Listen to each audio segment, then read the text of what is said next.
नमस्कार दोस्तों। व्यावसायिक नृत्यों के बाद अब बारी आती है धार्मिक नृत्य। धार्मिक नृत्य कौन से होते हैं, सबसे पहले तो इसके बारे में जानकारी लेते हैं।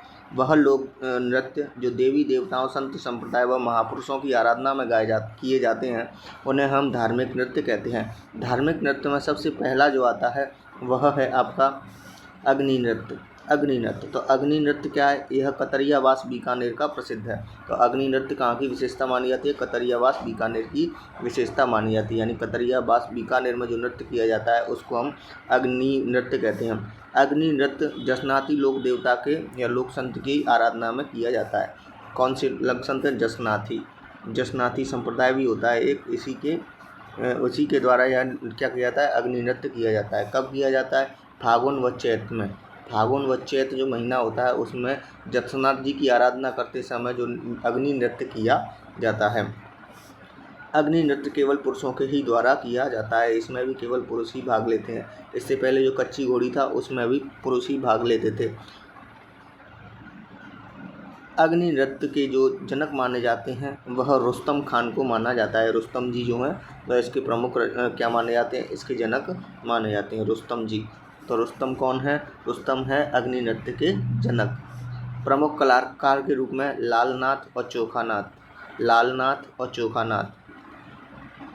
गीत कौन सा होता है अग्नि नृत्य के दौरान? तो सिलोका बहुत ही महत्वपूर्ण है। सिलोका क्या है? एक लोकगीत है जो कब गाया जाता है? अग्नि नृत्य के साथ में गाया जाता है। वाद्य यंत्र के रूप में जो प्रमुखतः बजाया जाता है वह तो है नगाड़ा। अग्नि नृत्य के दौरान जो प्रमुख वाद्य यंत्र है वह है नगाड़ा। नगाड़ा के साथ मंजीरा व थाली भी बजाई जाती है। अग्नि नृत्य करने का जो स्थल होता है यानी जो जगह होती है उसको हम क्या बोलते हैं? ध्रुड़ा बोलते हैं। ध्रुड़ा, ये वाला ध्रुड़ा है ये, तो ध्रुड़ा बोलते हैं। तो अग्नि नृत्य जहाँ किया जाता है उस स्थान को क्या बोलते हैं? ध्रुड़ा बोला जाता है। ध्रुड़ा बोलते हैं उस स्थान को। नेक्स्ट, मतीरे क्या है? इसी से हमको पढ़ना पड़ेगा। इसलिए अग्नि नृत्य में अंगारों को यानी कोयले को क्या बोला जाता है? मतीरा बोला जाता है। मतीरा बोला जाता है। ये क्या होता है? और नृत्य करने वाला जो व्यक्ति होता है वह फतेह फतेह, यह नारा भी लगाया जाता है। फतेह और फतेह ऐसा नारा लगाते हुए वहाँ आता है जहाँ अग्नि नृत्य होना है, यानी ध्रुड़ा पे आता है। ध्रुड़ा ही तो बोलते हैं इस स्थान को। वहाँ आता है और अग्नि कुंड में चला जाता है। साथ में मुंह में जलते हुए अंगारों को रखता है, जिसे मतीरा फोड़ना भी कहते हैं।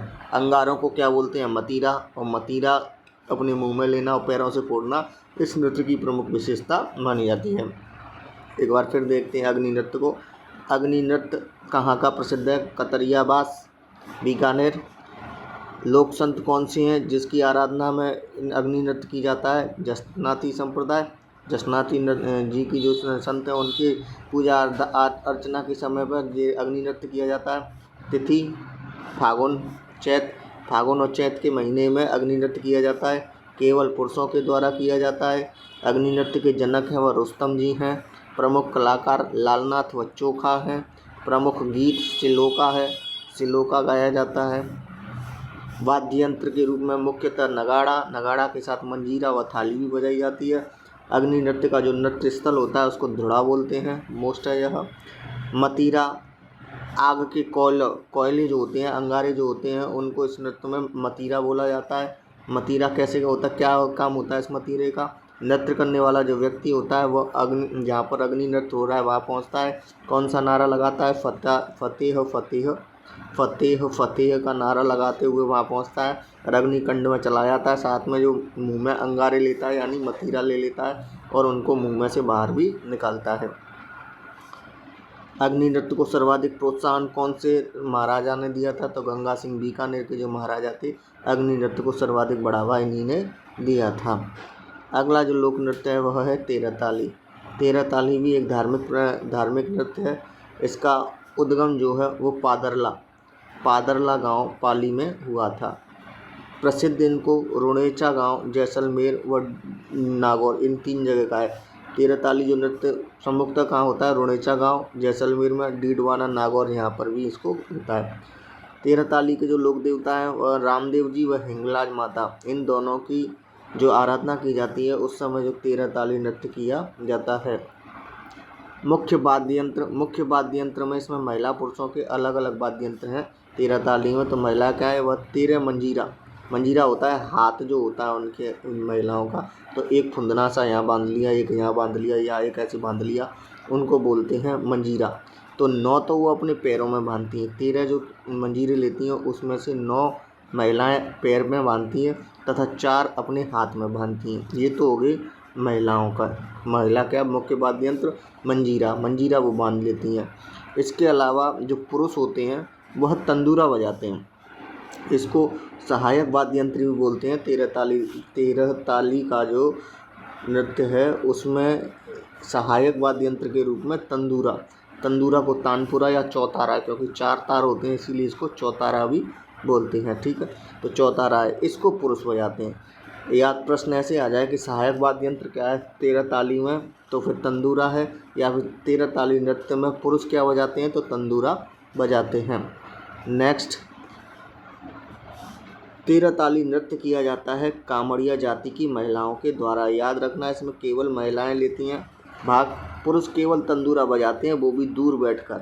ठीक है, 13 ताली नृत्य में प्रमुखतः घरेलू कार्यों का प्रदर्शन किया जाता है, मतलब महिलाएं घर में क्या क्या काम करती हैं उन सारी कामों की वो भाग भंगिमा अपने हाथों से वहाँ पर नृत्य करते हुए बनाती हैं। यानी घरेलू कार्यों का प्रदर्शन जो है महिलाएं कौन सी नृत्य में करती हैं, तो 13 ताली नृत्य में करती हैं। प्रसिद्ध नृत्यांगनाएं, 13 ताली की कौन सी प्रसिद्ध नृत्यांगना है, तो वह है मांगी बाई। ठीक है, मांगी बाई के बारे में थोड़ा सा आगे पढ़ेंगे, लेकिन जब तक हम एक बार और रिवीजन करते हैं 13 ताली का। 13 ताली की प्रमुख बातें कौन कौन सी हैं। 13 ताली कहाँ का प्रसिद्ध है, पादरला पाली का उद्गम स्थल है, सॉरी कहाँ पर है, उद्गम स्थल पाली, पादरला पाली में।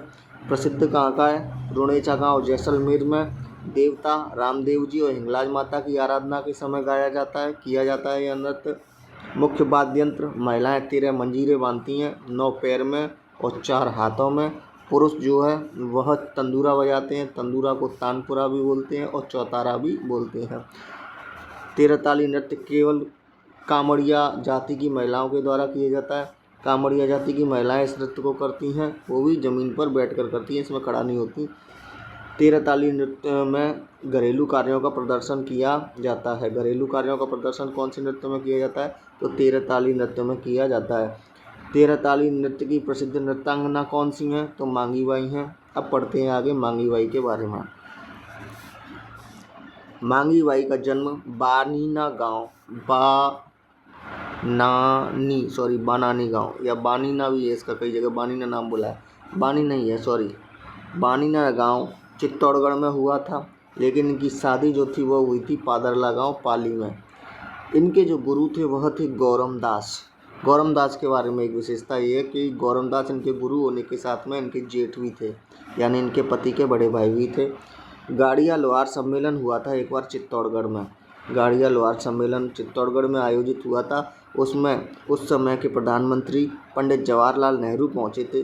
पंडित जवाहरलाल नेहरू जो थे वो लोक कलाओं के बेहद ही बड़े प्रशंसक थे। तो उन्होंने क्या था, इस नृत्य में मांगी बाई को देखा और मांगी बाई का जो नृत्य कला थी उसको बेहद ही सराहा। सराहने के बाद इन्होंने उसको दिल्ली बुलाया, क्या नाम है, जवाहरलाल नेहरू ने। और जब से मांगी बाई दिल्ली पहुंची थी, इनके बाद यह नृत्य बेहद ही फेमस हुआ। पंडित जवाहरलाल नेहरू से मिलने के बाद मांगी बाई ने लगभग 13 ताली नृत्य 22 देशों में आयोजित कराया था। ऐसा कहा जाता है कि पंडित जवाहरलाल नेहरू हैं, उन्होंने ऐसे लोक कलाकार 200 लोक कलाकार ऐसे थे जिन्होंने पंडित नेहरू ने उन्होंने अपने दिल्ली बुलाया और उनको सम्मानित किया गया था, क्योंकि पंडित जवाहरलाल नेहरू कला प्रेमी व्यक्ति थे। 1990 ईस्वी में राजस्थान संगीत नाटक अकादमी पुरस्कार दिया गया था मांगी बाई को। राजस्थान संगीत नाटक अकादमी पुरस्कार कब मिला था, 1990 में मांगी बाई को मिला था। मांगी बाई तो अब चली गई, लेकिन वर्तमान में प्रमुख कलाकार कौन कौन से हैं, तो पहला है मोहिनी, दूसरा नारायणी, तीसरा सोहनी। याद रहे तो कर लेना, नहीं कोई ज़रूरत नहीं है। एक चीज़ बहुत महत्वपूर्ण है इसमें, 13 ताली में पुरुष भाग नहीं लेते, लेकिन एकमात्र पुरुष कलाकार जो तेरह ताली नृत्य को करता है वह है लक्ष्मण दास कामड़। लक्ष्मण दास कामड़ जो है वो महिलाओं के वस्त्र पहनकर क्या करते हैं, तेरह ताली नृत्य का आयोजन करते हैं। एक बार और देख लें मांगी बाई के बारे में। मांगी बाई मूल निवासी कहाँ की हैं, बानीना गांव चित्तौड़गढ़ की। विवाह कहाँ हुआ था, पादरला पाली गांव में। इनके गुरु कौन थे, गौरमदास। गौरमदास इनके गुरु होने के साथ में क्या थे, जेठ भी थे। पंडित जवाहरलाल नेहरू से मुलाकात कब हुई थी, गाड़िया लोहार सम्मेलन हुआ था कहाँ पर, चित्तौड़गढ़ में। तब पंडित जवाहरलाल नेहरू और मांगी बाई की क्या हुई थी, भेंट हुई थी। पंडित जवाहरलाल नेहरू ने इनको दिल्ली बुलवाया। दिल्ली बुलवाने के बाद इनका सम्मान किया और पंडित नेहरू से मिलने के बाद में यह तेरह ताली नृत्य विश्व प्रसिद्ध हुआ। मांगी बाई ने 22 देशों में जाकर यह नृत्य अपना प्रदर्शन किया था। 1900 ईस्वी में मांगी बाई को राजस्थान संगीत नाटक अकादमी पुरस्कार भी दिया गया था। वर्तमान के प्रमुख कलाकार मोहिनी, नारायणी और सोहिनी हैं। एकमात्र पुरुष कलाकार जो तेरह ताली नृत्य में निपुण है तो लक्ष्मण दास कामड़।